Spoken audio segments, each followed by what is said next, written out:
श्रीमद् भगवद गीता ही एक ऐसा धर्म ग्रंथ है जिसकी जयंती धूमधाम से दुनिया भर में मनाई जाती है।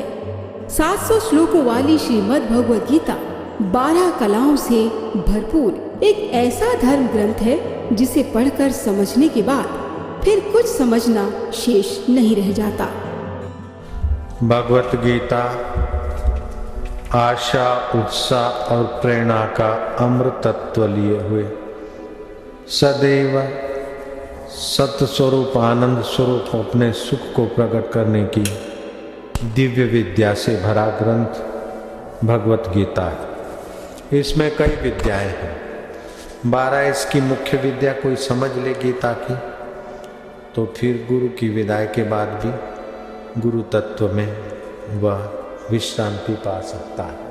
गीता की 12 विद्याएं। गीता आशा का ग्रंथ है, उत्साह का ग्रंथ है। मरा कौन है जिसकी आशा उत्साह मर गया, वो जीते जी मरा। सफल कौन होता है जिसके पास बहुत लोग हैं, बहुत धन है, वो खुश और सफल होता है? नहीं। जिसके जीवन में ठीक दृष्टिकोण होता है, ठीक ज्ञान होता है, ठीक उत्साह होता है, वही वास्तविक में जिंदा है। गीता जिंदा दिली करने वाला सदग्रंथ है।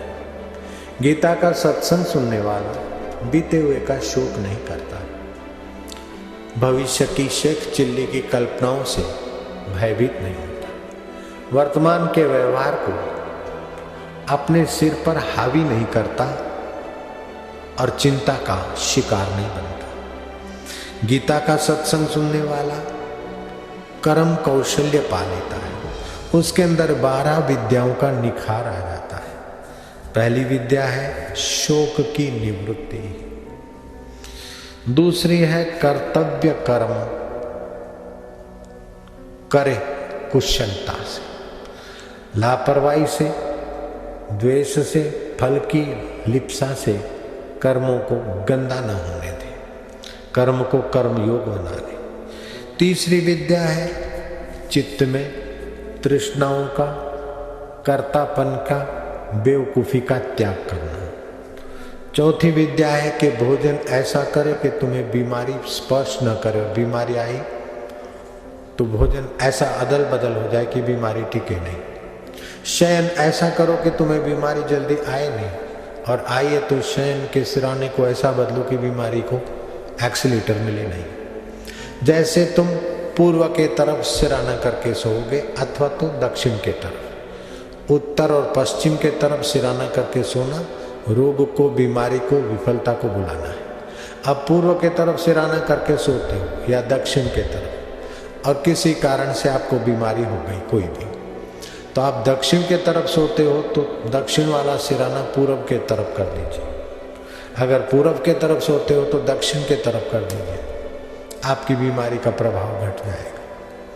तो गीता भोजन कैसा करना चाहिए, शयन कैसा करना चाहिए, व्यवहार कैसा करना चाहिए जिससे आपका तन तंदुरुस्त रहे, व्यवहार कैसा करना चाहिए जिससे आपका मन तंदुरुस्त रहे, और ज्ञान कैसा सुनना समझना चाहिए जिससे आपकी बुद्धि तंदुरुस्त रहे, जीवन कैसा जीना चाहिए कि मरने के पहले मौत के सिर पर पैर रख के आप अमर परमात्मा की यात्रा करने में सफल हो जाए। ऐसा गीता का दिव्य ज्ञान जो सुनते वे भाग्यशाली, जो पहुंच पाते वे बड़भागी हैं। एक एक कदम चलकर जो भगवद गीता के ज्ञान की जगह पर आते हैं उन्हें कर्म योग का फल होता है। तो गीता का ज्ञान मनुष्य मात्र का मंगल करने की सत प्रेरणा देता है, सत ज्ञान देता है। इसकी 12 विद्या समझ लो। शोक नाशिनी विद्या, कर्तव्य में कुशल कर्म करने की विद्या, त्याग का सामर्थ्य, भोजन और स्वास्थ्य की विद्या, पाप न लगने की विद्या।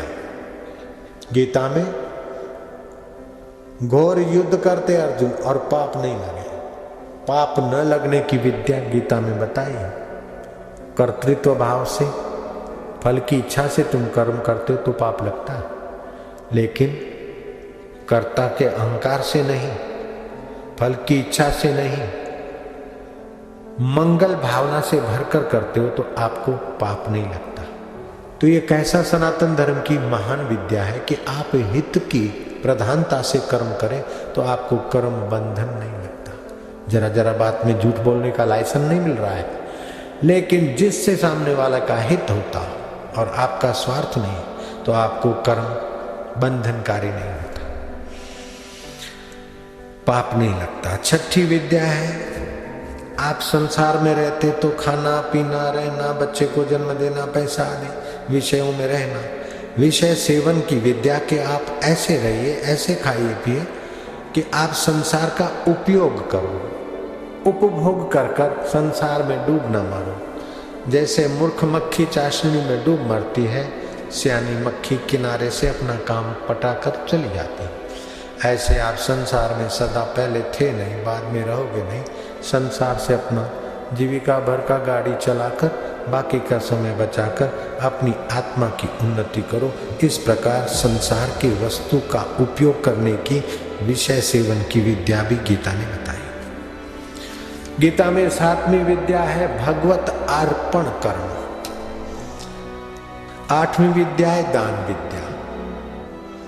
छोड़कर ही मरना है, नश्वर चीजें हैं, छोड़कर ही मरना है, तो इसका सदुपयोग दान पुण्य करते जाए। गीता में 9वीं विद्या है यज्ञ विद्या। यज्ञ याग आदि करने से बुद्धि पवित्र होती है और पवित्र बुद्धि में शोक नहीं होता, दुख नहीं होता, व्यर्थ की चेष्टा नहीं होती। यज्ञोदानम तपश्चर्या पावनानी मनीषा। यज्ञ से, दान से और तप से अपनी बुद्धि पवित्र होती है। पवित्र बुद्धि में सच्चा सुख, सच्चा ज्ञान और सच्ची सूझबूझ होती है। लोग अपना बाथरूम साफ रखते हैं,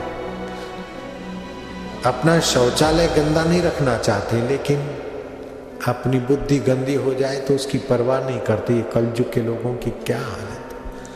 अरे रुपया बिगड़ जाए तो हरकत नहीं, कपड़ा बिगड़ जाए तो हरकत नहीं, पैसा बिगड़ जाए तो हरकत नहीं, अपनी बुद्धि नहीं बिगड़ने देना चाहिए। गीता कहती है आप अपनी बुद्धि को स्वच्छ रखिए, बाकी का बिगड़ा हुआ सब ठीक हो जाए।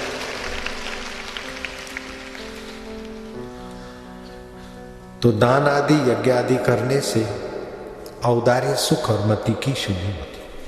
पूजन की विद्या है, देवता का पूजन, पितरों का पूजन, श्रेष्ठ जनों का पूजन।